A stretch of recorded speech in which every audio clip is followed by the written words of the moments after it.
hang kecaruk ning isun. Hang getiku ku ono hang nyelebeti sebang. Tapi hang kecaruk kene muko rata-rata wis duwe planning. Target. Kadung kanca-kanca hang durung kecaruk isun ya mungkin hing jelas makin mengarepe. Jadi kodar itu nggak bisa dirubah, kode bisa. Kaitannya kode itu kaitannya dengan nasib. Kita ini ada Tuhan, tapi kita bersaksi.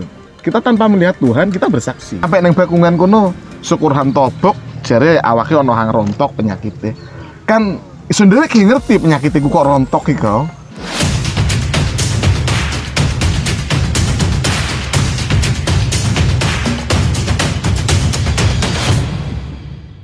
Assalamualaikum warahmatullahi wabarakatuh. Lan pas ini selamat kecaruk maning ambil koncolan dulur iko dewek Riki Biain ya. Ring dino iki makiring programi Lungguh Gesah. Nah, ambil koncolan dulur isun dewek ono Kang Slamet Mukhlisin. Kelanti kabar iko Kang Slamet? Alhamdulillah. Apik, Mas. Bisa iki kai posisi saya, teman-teman. Ini di salah satu pondok lah, pondok yang ada di tengah sawah. Ojo disebut lah panggonane tapi yang penting enak kadung nganggo lungguh-lungguhan katon iso ning Pati Katon nih kae. Udah mrene kae. Riko bisa munduran sithik Kang Slamet. Nah, sik iki mekne mlebu kamera kabeh iki kanca-kanca iki. Kang, mendekati tahun 2022 ya, di penghujung tahun 2021 Kang Slamet Mukhlisin. Iki make programi Lungguh Gesah, pengembangan psikologi. Kalian sih Kang mengharap yang tahun ya boleh dibilang tahun 2022 ini bagi banyak orang kan juga harapan-harapan itu kan pastinya apa gitu ya yang akan terjadi. Bukan kita menerawang ya, iya kan? Benar. Dudu ahli nujum, intinya ya wis. Mungkin kalau Kang Slamet Mukhlisin sendiri ngelihat dari perkembangan psikologi bagi sebagian orang kelenti lah. Ya kadung deleng neng tahun mengarep 2022 ki wis akeh rencana-rencanane wong iki wis menuju hang lebih apik maneh. Yeah. Jadi banyak target bagi mereka-mereka hang UMKM, terus pengusaha-pengusaha yang menengah ke atas itu wis akeh target. Iki wis mulai menanjak khususnya neng Banyuwangi. Kaya pelaku-pelaku wisata ya wis mulai urip maning lancar hing ono kanca yang sambet ta wis intine tahun 2022 anggepen kaya kene wis lahir maning wis menikmati ambi mlaku edeng-edengan iki wis menikmati lakon iki moko. Tapi kalau ngelihat kan juga banyak lah, tidak sedikit di antara teman-teman baik itu pegawai ya, karyawan swasta termasuk kayak saya ini, terus teman-teman yang ada khususnya pengusaha-pengusaha yang baru kemarin ketika awal-awal 2020 itu memulai karir, terus kemudian membuka usaha, kesikat pandemi belum mati total, peces nyelenang piang yang bisa balik, itu lah ini lah kasari ya kan yo. Ini kan juga banyak tuh yang masih belum bisa bangkit lah Kang. Ya ono, tapi hang kecaruk ning isun. Hang getiku ku ono hang nyelebeti sebang. Tapi hang kecaruk kene muko rata-rata wis duwe planning. Target. Kadung kanca-kanca hang durung kecaruk isun ya mungkin hing jelas makin mengarepe. Tapi hang wis kecaruk iki dudu kek Riko usahane iki hang cocok kadung Riko buka maning, maka hutang iki lunasi gede-gede gitu carane. Jadi kudu gesah sulung, gesah. Hing mergo paren-paren gesah tapi yo nduweni ancer-ancer mengarepe. Oke, kan banyak juga tuh teman-teman. Ini kalau saya pengennya ngomongin belak-belakan gitu ya teman-teman ya yang lihat tayangan ini. Pemirsa juga yang ada di rumah. Banyak yang bertanya kepada saya pribadi. Lapo sih Slamet Mukhlisin buat aja bikin program seperti Lungguh Gesah gitu ya. Itu yang pertama. Intinya mereka menanyakan kaya wong edian lah nebak-nebak wong. Ini saya ngomong belak-belakan loh ini. Itu gimana tuh nanggepi hal gitu, Mas? Nanggepinnya kudu hal yang positif. Ojo kok ikai ning tipai. Isun hing sapa-sapa. Kon pengen lungguh ning pasar dicap wong edan iku wis. adik isun pengen milu megawe nang salah siji toko emas. Iya. Hon nyusul jam 09.00 bengai. Dadi hon ning gelem lungguh ambi wong-wong ning bangku ambi ngopi ing gelem pengen. Minder. Seiring berjalannya waktu, hon dicap wong edan niku buru ngomong sore larene ae. Sopo ya andul buah. Arena adik Dami wadon nenget arena adik. Pasar mana tuh? Pasar gede. Oh, pasar banyak. Ya mungkin wong pasar hang deleng isun yo kaget juga. Mas kok contoh golongane iku kok Hanan TV kabel bisa cakruk-cakruk ning kono masang gede-gede sapa piye niku. Nah, iku juga yo kaget. Kok bisa penolak yo gitu. Yo no ilmune ISQ tetep ISQ angon kedepankan. Adung digarap wong edan. Wis anggapan yo. Wong liwat nyatane wong konsultasi akeh yang beres gitu piye. Makanya kudu ngomong paran. Nyatanya kita kan konyol, ngobrol ngalor Iya. Jadi anggapan itu ya, itu yang pertama. Anggapan itu orang yang pertama. Jadi biar bisa menjawab pertanyaan dari sebagian orang yang mungkin melihat ketika bertemu dengan Slamet Mulisin, nah entah itu di warung kopi, karena banyak dia di warung kopi gitu. Terus kemudian banyak yang orang-orang yang tanpa beliau kenal, Slamet Mulisin kenal, kan Pak, ulung lah Pak, arane kok sapa kan gitu kan yang namanya. Nah, itu nggo guyon. Ya kene wong ngerti. Karena saiki iki wong sing ngerti jati diri nih. Gitu ya. Dia sudah lupa dengan dirinya. Rata-rata. Maksudnya gimana tuh? Pengen joyo, Iya. pas collab, iki lali wes neng awake pas masa joyo nih. Wae golet neng ndi, mlaku-mlaku neng ndi. Kadone kan sing hon jelasaan dengan tanggal lahir kok jati diri orang itu seperti itu. Balik maning mek ning kari jeru ngomongan jati diri, maka hon ngomongnya karakter tiga. Karakternya bidang paran sih yang cocok gitu kok. Oke. Gitu.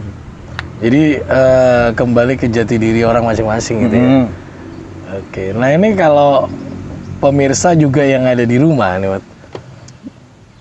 Ini kita ngomong flashback lagi lah, karena tayangan Lungguh Gesah ini sering lah ya. Kita kemana, terus kemudian ngobrol sama siapa, bahkan ada juga kalau saya bilang pasien dia kayak dukun gitu ya, teman curhat lah. Nah, kayak wong curhat sang wis marai. Nah itu dia ya, yang udah kita ajak syuting bareng. Ini kan juga anggapannya gini, apa sih yang kamu berikan itu loh?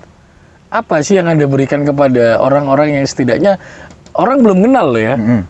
Orang belum kenal kepada saudara Slamet Mulisin. Terus ketika menonton tayangan ini, pasti awal yang pertama dulu coba-coba. Akeh ngecak telepon, ngetes. Terus nomor dua adalah memang lagi punya masalah. Terus mencari sebuah solusi apa nih? Setidaknya solusinya ini adalah afirmasi, sahabat ya. Dia ini memberi sugesti gitu ya, benar ya? Sugesti, afirmasi. Ini sahadat ya, sahadat. Oke, sahadat lah. Terus apa tuh orang-orang ini biar paham kembali lah, apa sih yang seringkali Anda lakukan gitu? Mereka kan kadang-kadang banyak keraguan. Arab gediki melangkai kelembi, banyak keraguan. Saya memberikan afirmasi. Afirmasi itu kadung neng ilmu agama itu sahadat. Sahadat itu kan unine asyhadu alla ilaha illallah wa asyhadu anna muhammadar rasulullah. Oke. Kene iki wong muslim kabeh tanpa kecaruk ning Gusti Allah. Iya. Iku bersaksi, Mas. Oke. Nah, jadi bersaksi kene mau hun samakan dengan meyakini hal yang terjadi ke depan sesuai maunya kita, yang positif dan membuat kita bahagia. Tapi butuh ridhone Gusti Allah tetap. Jadi yang pesimis menjalani hidup. Oke. Jadi Anda mencoba untuk meyakinkan orang itu. Ya contohnya orang-orang yang sering kali curhat kepada Anda gitu ya. Itu kan kalau Islam sahadat. Kalau non Muslim gimana tuh? Ya secara psikologi pengembangan sahadat ya dimasukkan sedikit. Tapi saya ngomongnya nggak sahadat. Kita ini ada Tuhan, tapi kita bersaksi. Kita tanpa melihat Tuhan, kita bersaksi. Jadi yang ke depan maunya kita apa? Contoh tangan sampean gini. Takdir itu kan ada dua, kodo dan kodar. Kodonya bisa saja, ini sewaktu saya tepuk sampean geser. Airnya nggak kena. Benar. Kodarnya ini saya tepuk bisa. Jadi yang menentukan takdir adalah kita sendiri. Allah meridhoi. Jadi apapun keinginan kita, Allah pasti meridhoi. Maka mintalah hal-hal yang positif kepada Allah, lakukan yang positif agar Allah tetap meridhoi kepada kita. Wah, ini jeru nih kalau ngomongin takdir tuh ya. Nanti kita bahas ya. Sahabat, kita masih di programnya Lunggu Kisah. Kita pengen cari angle yang lain, tapi jangan kemana-mana. Yang jelas, kita kembali setelah yang satu ini.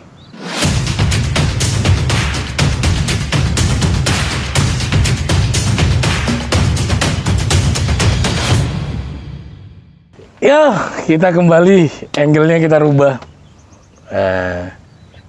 Belum ngarep ini. Sini mas, sini mas, sini mas, biar kelihatan mas, ya.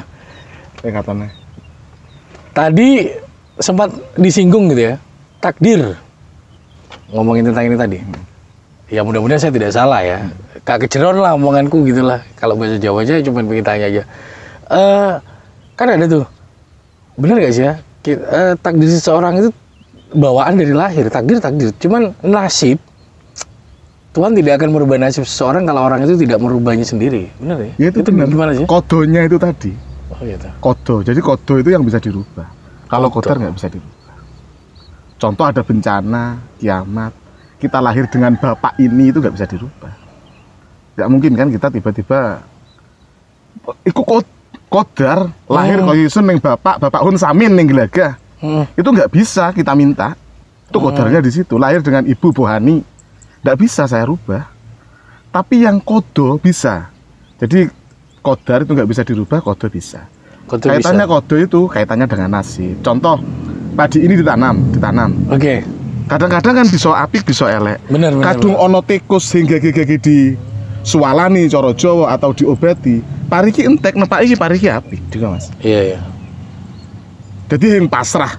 Glidak juga sing. Ya termasuk mungkin kalau yang lagi sekarang dibahas itu kan rezeki gitu loh mas. Masalahnya gini lah, simpelnya gini. Ada orang kan, ya saya pribadi aja lah. Saya tidak akan ngomongin orang gitu ya. Ketika saya, pasti setiap malam itu kan tanpa kita sadari, hati kecil kita nangis gitu ya. Gitu kan, hati kecil kita nangis. Kok ngene terus yo? Satu dari masalah, nomor dua masalah keuangan. Ya mungkin saya saja gitu pemirsa ya. Anda terbebaslah dari masalah keuangan. Biarkan saya gitu ya. Atau suara saya yang mewakili Anda gitu ya. Itu apa bisa berubah mas? Bisa. Kan ada caranya. Ya. Contoh solusi-solusi kan pernah diberikan juga sama Mas Riki. Iya. Sampai sempat beberapa tanya. Kadung mengarepe tempat iki maka bayangan Riko koyo disolati kok inget Riko. Ya. Itu akhirnya terafirmasi merono. Terus nama pun berpengaruh. Tapi pesen niki muka yo hang hati-hati jadi manusia koyo iso nambiri kudu hati-hati. Tetep perjalanan hidup iki kan ono sebab akibatnya muka. Nawi pas koyo isun ambiriko ketemu rabine konco atau mantane kene, iku hang kudu hati-hati teko kono wis. Nawi gathuk maning sekalipun WA iki muka dadi dadi momok atas nama Riki itu. Atas nama kadang makane hati-hati. Oh gitu. Kayak kadung nurut-nuruti WA. Iya. Hon diler-leran kan terus dewek Riko. Iya. Kadung hon ning kontrol. Wis secara agama 70 tahun ibadah yang diterima. Oke. Parmaning iki umian ning ilmu iki. Oke. Nah, ini juga ada titipan nih, pesan titipan sih dari seorang rekan atau teman. Mas, saya pernah lihat Lunggu Kisah gitu sama Pak Slamet Mulisin. Tolong bacakan, atau karakter dari nama seseorang ini, gitu ya. Gimana sifatnya itu? Namanya Figar Ramadan, pakai F. Yang jelas dia fashionable. Oke. Parasnya menarik, gampang dikedani wong wadon. Tapi selalu memilih pasangan yang keliru. Dia mengejar cinta yang nggak jelas. Oh gitu. Kalau berbicara tajam, mudah menyinggung perasaan. Perayu, jadi dia kalau jadi marketing, misalkan dodol sepeda motor tuh, uang syukur diomongi pisan pendo pasti tuku. Karena F. Dia udah menikah loh, dia sudah menikah. Ya mudah-mudahan ya. Mudah-mudahan karena gini, F itu cenderung mencintai, padahal banyak yang mencintainya. Gitu. Cenderung mencintai, jadi akeh air mata biasanya, pengorbanan. Dari F ini sendiri kadang-kadang akeh ngalai dalam rumah tangga. boleh nggak tanya jodohnya kudunya harus inisial nama siapa tuh? ND itu mudah kaya kalau di situ. ND di depannya. Bisa N atau D? N atau D. Kayaknya udah kaya lo, Kar ya. Mudah kaya. Jadi Istrinya namanya Devi. Devi, Depannya ya. D. Devi pesan saya cueknya aja dihilangkan. Kan F butuh perhatian. Oh gitu. Devi ini kan cuek. F butuh perhatian. Maka minta tolong sama Mbak Devi. Perhatikan suaminya, jangan Anda pengen diperhatikan terus. Akhirnya Dede mikir kabeh kok iya. Gimana? Diulang D lagi. iki D, huruf D iki Devi. Dia cenderung nggak bisa memperhatikan, pengennya diperhatikan karena dia cuek.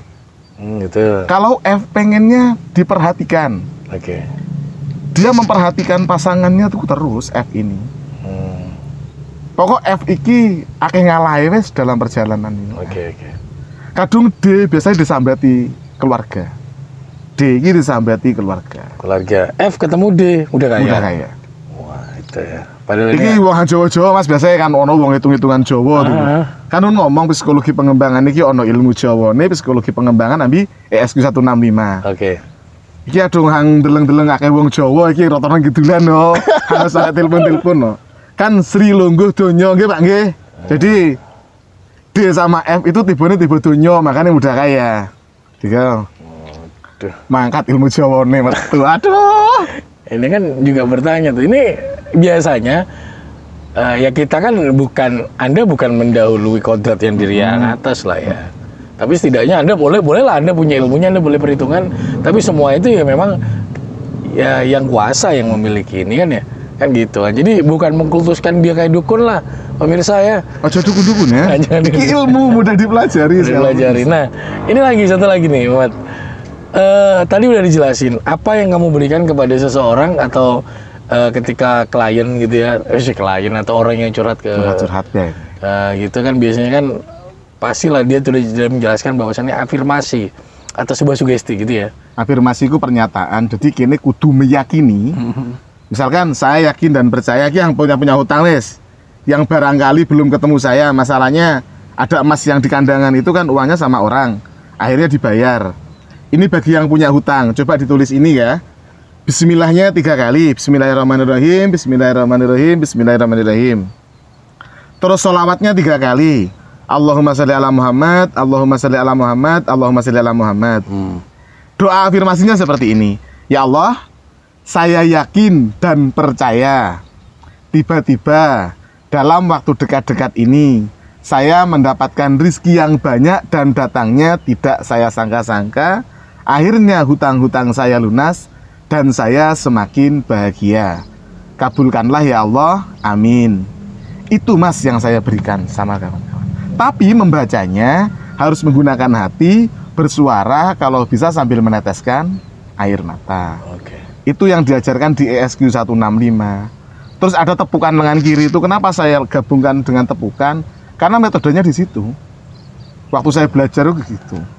Oke, jadi seperti itu ya. Dan tidak sedikit pula orang-orang yang kenal dengan Anda, dalam artian ya curhat kepada Anda, semuanya sama ya. Sama, doanya sama, nggak beda-beda. Iya. Misalkan, Kan banyak orang kan, oh nanti saya punya masalah ini, dikasih ini sama dirimu, dikasih ini, jambi-jambinya beda. Enggak, sama. Dan itu bukan dukun dirimu ya. Enggak ada kedukunan. Jadi gitu, pemirsa saya dan juga sahabat yang menyaksikan ini ya, bahwasanya program Lenggu Kisah ini saya mencoba untuk mengenalkan seorang Slamet Muhlisin kepada Anda. Setidaknya bolehlah kalau misalkan pengen bukan ngetes lah ya. Kalau ngetes berarti dia seorang orang yang berilmu yang pengen Anda tes, enggak. Curhat-curhatan aja gitu lah ya. Ngobrol-ngobrol tipis. Seperti saya ya. Hari ini juga ngobrol tipis di pinggir sawah, di salah satu lokasi tempatnya adem gitu ya.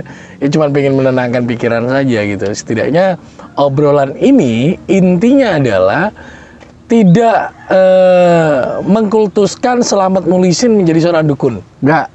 Nah itu yang pengen saya terangkan. Saya saja memberikan pendidikan karakter gratis di TK dan PAUD. Nah itu jelasin lah. TK dan PAUD. Jadi kan banyak adik-adik kita yang SMP itu sudah mencari jati dirinya kadang-kadang. Oke, lagi mencari jati diri. Mencari jati diri. itu kadang-kadang kan bingung arahnya kemana. Dan bapaknya sendiri rata-rata nggak mengarahkan ke jati dirinya. Yang penting kamu sekolah gini.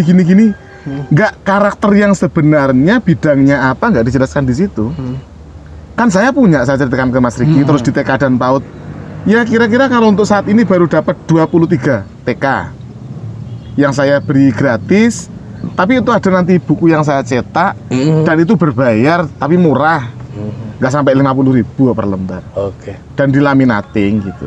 Jadi tapi di TK dan PAUD saja. Jadi benar-benar karakter atau pendidikan karakter yang dia miliki itu dikembangkan dan juga di-share gitu ya ke banyak TK ya khususnya. TK dan PAUD. TK, PAUD. Wah, ini lumayan lah ya. Jadi ilmu-ilmu seperti ini ya coba untuk Selamat Mulisin eksplorkan kepada teman-teman masyarakat juga yang ada di rumah ya.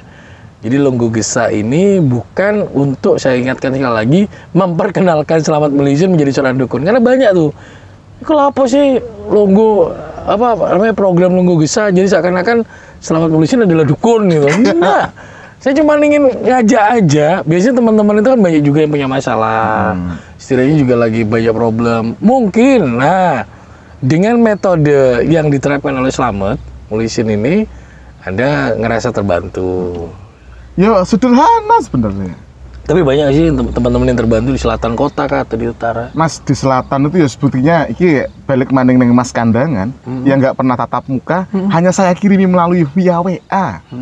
Mas, doa iki tulisan neng kertas, woconen karo nangis. Malam Rebo upayakan ketemu yang bersangkutan. Nagih hutangmu kok ya, nagih hutang karena ada yang dituduhi caranya kan malam Rebo, jadi hang duwe-duwe pecisuwo nyantul neng gua parno malam Rebo wis. Tapi yang nonton hang duwe utang ojo ngilang malam Rebo kae. Wah gatot iki. Jadi malam Rebo ditagih Mas waktu itu Mas. Ternyata orang tua itu menerimanya dengan baik. Nggih Mas, nanti telepon anak saya dulu di Taiwan. Ditelepon lah anaknya yang Taiwan. Oke lah. Mari telepon sanggup bayar, serta mari dibayar dicicil, terus moro-moro. Assalamualaikum, ngapunten. Nek kula badhe terima kasih ke pundi. Ya udah, sudah selesai udah. Terus selain itu? Terus selain itu, hang ketemu ya wakeh hang ketemu. Sampai neng bakungan kono, syukur han tobok, jare awake ana hang rontok penyakitnya. Kan sendiri ki ngerti penyakitku kok rontok iki kok. Tapi afirmasi nun kuwe don jelasan. Oke. Kayak Mbak setemene gitu sih kayak Mbak. Ya makanya kalau tidak orang ngeruh. Iya. Ya.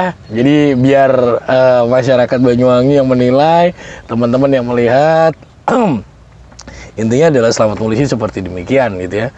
Kalau misalkan mau Anda pengen curhat, boleh nomor WA-nya saya selalu share di bawah sini, dan boleh telepon WA, boleh telepon nomor biasa ya. Mat, ada yang ingin disampaikan nih pada masyarakat Banyuwangi sebelum penghujung tahun 2021? Tetap optimis, jadi pribadi yang sebenarnya, jadi awakku ojo digawe-gawe. Ojo kepengin menirukan yang lain, tapi jadilah diri sendiri. Tetap kuat, nikmati hidup. Jangan sabar menjalani hidup, tapi nikmatilah kehidupan ini agar tidak terjadi masalah dari kehidupan itu sendiri. Oke, terima kasih. Cukup sampai di sini dulu Lungguh Gesah episode kali ini bersama saya Ricky Bain dan juga Selamat Mulisin. Nantikan kedatangan kami kembali di program Lungguh Gesah, tentunya di tempat atau lokasi-lokasi yang lain. Ya, setidaknya tempat-tempat yang bikin adem kayak gini lah. Dan pastinya masih tetap di wilayah Banyuwangi. Saya Ricky Bain pamit. Mohon maaf kalau ada salah kata dari dalam lubuk hati saya sendiri. Kurang lebihnya, terima kasih. Assalamualaikum warahmatullahi wabarakatuh. Waalaikumsalam warahmatullahi wabarakatuh.